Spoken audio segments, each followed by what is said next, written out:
Salam sejahtera Malaysia, terima kasih kerana menonton video-video dalam channel ini. Sebelum kita mula, jangan lupa untuk tekan tombol subscribe, share, like dan komen. Let's go! Salam sejahtera dan salam perpaduan kepada seluruh rakyat Malaysia terkini dari Mahkamah. Kes SRC, Mahkamah Persekutuan tolak permohonan semakan Najib. Berita penuh. Bekas Perdana Menteri Najib Razak akan terus menjalani hukuman penjara 12 tahun yang dijatuhkan terhadapnya dalam kes rasuah SRC International berjumlah RM42 juta ringgit. Panel Hakim Mahkamah Persekutuan menolak permohonan semakan Najib Razak terhadap sabitan dan hukuman terhadapnya dalam kes rasuah SRC International berjumlah RM42 juta ringgit. 4 hakim membuat keputusan menolak permohonan itu, manakala penghakiman menentang oleh Abdullah Rahman. Keputusan majoriti itu dibuat panel Hakim Mahkamah Persekutuan Rodzaria Bujang dan Nordin Hasan serta Hakim Mahkamah Rayuan Abu Bakar Jais.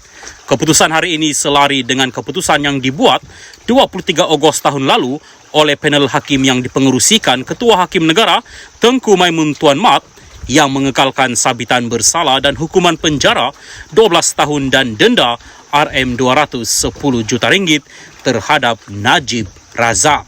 Salam sejahtera dan salam perpaduan. Berita panas malam ini bertajuk Keputusan Permohonan Semakan Kes SRC esok. Berita penuh.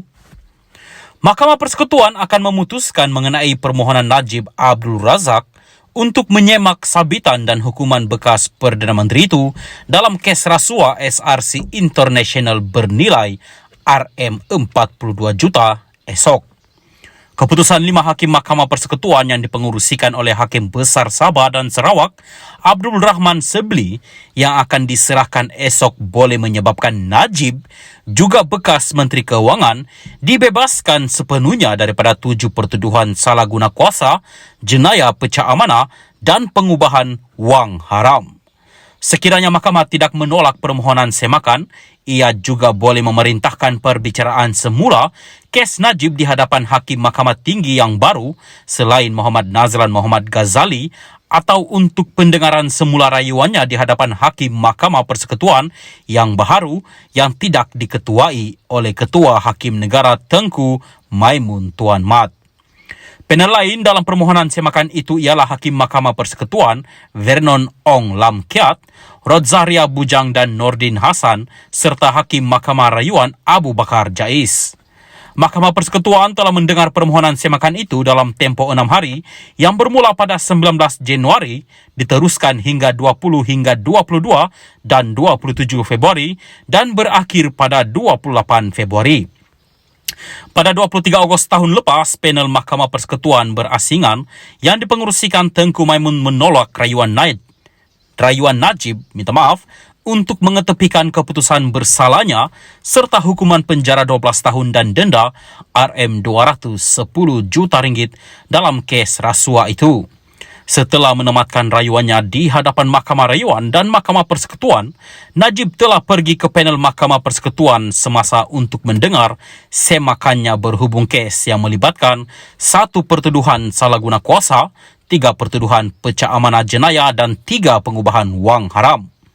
Najib yang kini dipenjara di penjara Kajang juga memfailkan petisyen untuk pengampunan diraja serta petisyen di hadapan Pertubuhan Bangsa-Bangsa Bersatu berhubung dakwaan penahanan sewenang-wenangnya.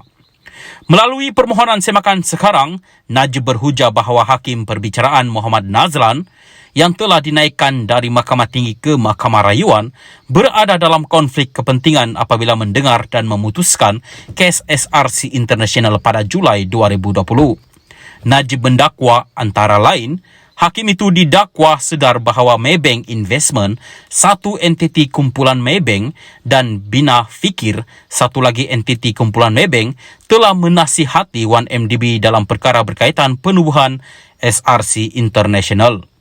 Najib mendakwa konflik kepentingan itu timbul kerana peranan Nazlan sebagai peguam Maybank sebelum ini. SRC merupakan anak syarikat 1MDB sebelum menjadi milik penuh Menteri Keuangan diperbadankan MOF Inc. 1MDB juga dimiliki sepenuhnya oleh MOF Inc. Permohonan semakan Najib juga menyasarkan 3 keputusan lain panel sebelumnya, iaitu keputusan yang menolak permohonannya untuk mengemukakan bukti tambahan untuk mengkukuhkan dakwaannya terhadap Nazlan, keputusan menolak permohonan untuk menangguhkan pendengaran rayuan supaya peguamnya mempunyai lebih banyak masa untuk menyediakan rayuan, dan keputusan menolak permohonannya untuk menyingkirkan Tengku Maimun dari panel hakim atas dakwaan konflik kepentingan. Sekian berita, salam Malaysia Madani.